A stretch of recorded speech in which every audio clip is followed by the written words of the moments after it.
Hello students, अगर आपने हमारा चैनल अभी तक सब्सक्राइब नहीं किया है तो सब्सक्राइब कीजिए और बेल आइकन पर क्लिक कीजिए लेटेस्ट वीडियो सबसे पहले देखने के लिए।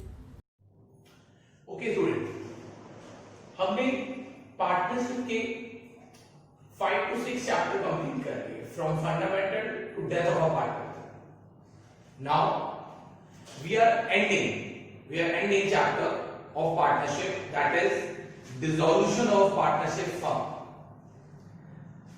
आज हम अपना last chapter dissolution of partnership start करेंगे। ठीक है, dissolution that is clear, firm जहां खत्म हो जाती है हमारी। अब तक हमने जितने भी टॉपिक पढ़े वहां हमारी फर्म कंटिन्यू रहती थी, वेदर इट इज रिटायरमेंट और death of partner. But in this dissolution of partnership firm, it is dissolution of firm, not dissolution of partnership only. Firm का डिसॉल्यूशन हो रहा है।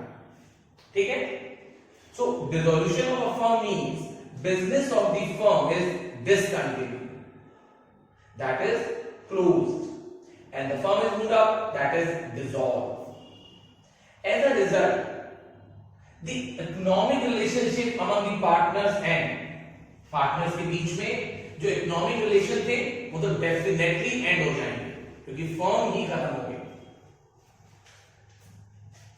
It different from dissolution of partnership that I mentioned कि ये partnership के dissolution से different है। Partnership का डिसोल्यूशन कहां होता है?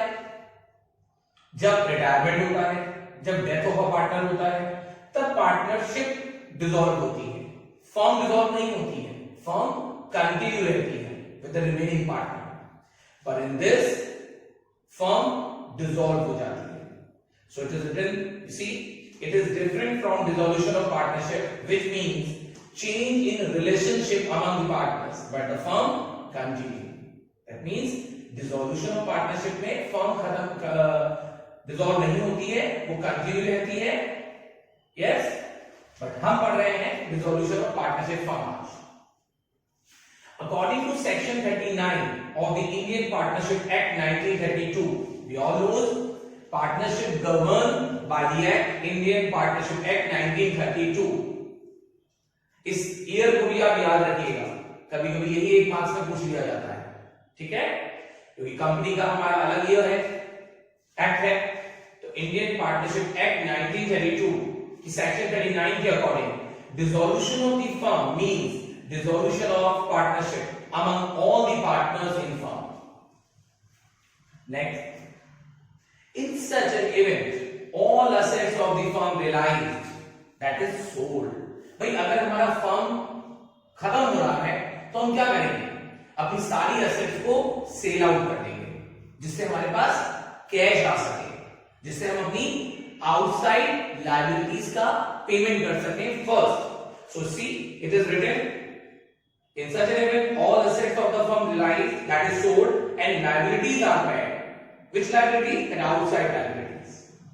And the balance if any, अगर liabilities को मतलब outside liability, I'm mentioning outside liabilities को पे करने के बाद अगर फर्म के पास कुछ बैलेंस होता है, so that is paid to the partners in settlement of their account।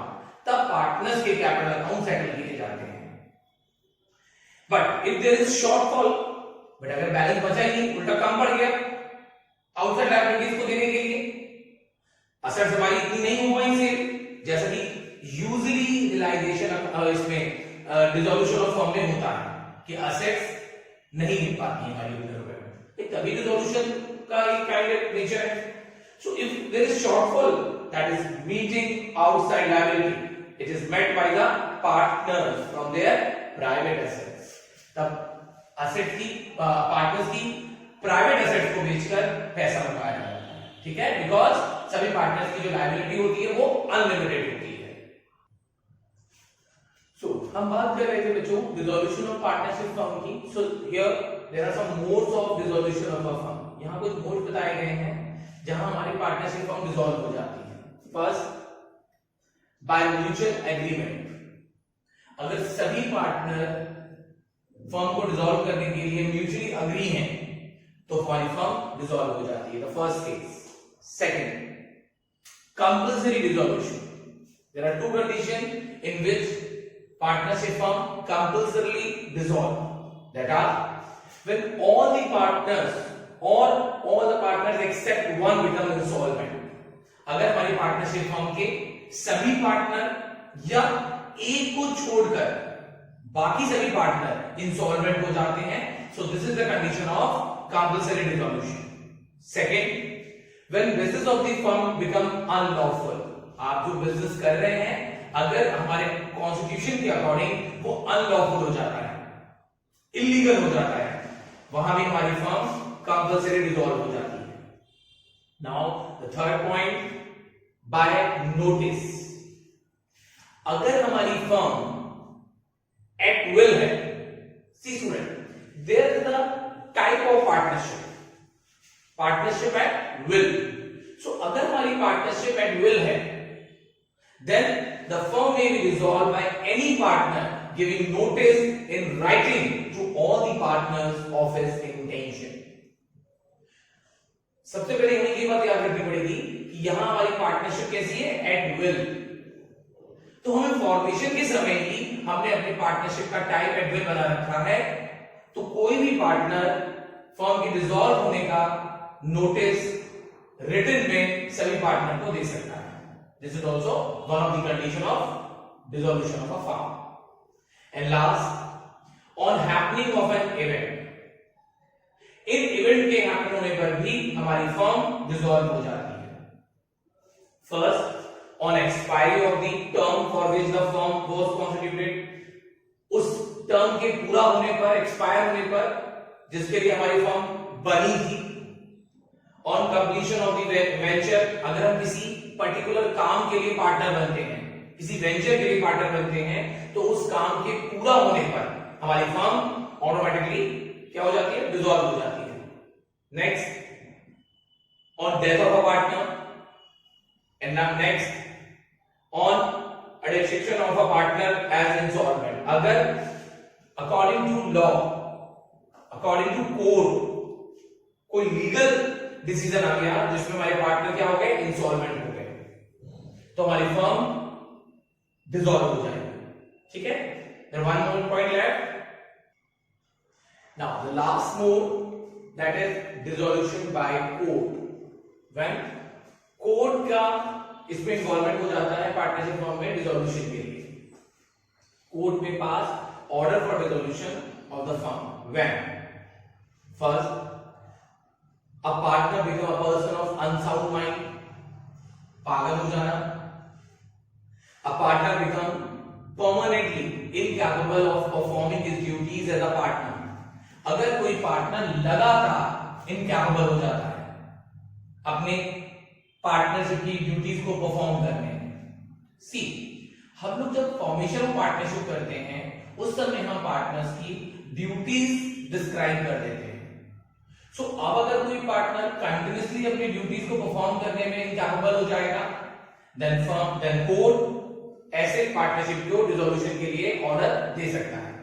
Next, a partner is found guilty of misconduct which is likely to adversely effect the business of the firm. अगर कोई partner found guilty, that means अगर उसने partnership के साथ कोई partnership firm में कोई misconduct किया है जिसकी वजह से हमारी पार्टनरशिप पर कोई एडवर्सली इफेक्ट पड़ा है, हमारी फर्म की गुडविल इमेज खराब हुई है, तो वहां कोर्ट फर्म के डिसॉल्यूशन का ऑर्डर दे सकती है। Next, partnership agreement is breached persistently by a partner or partners. Agreement, that means partnership deed.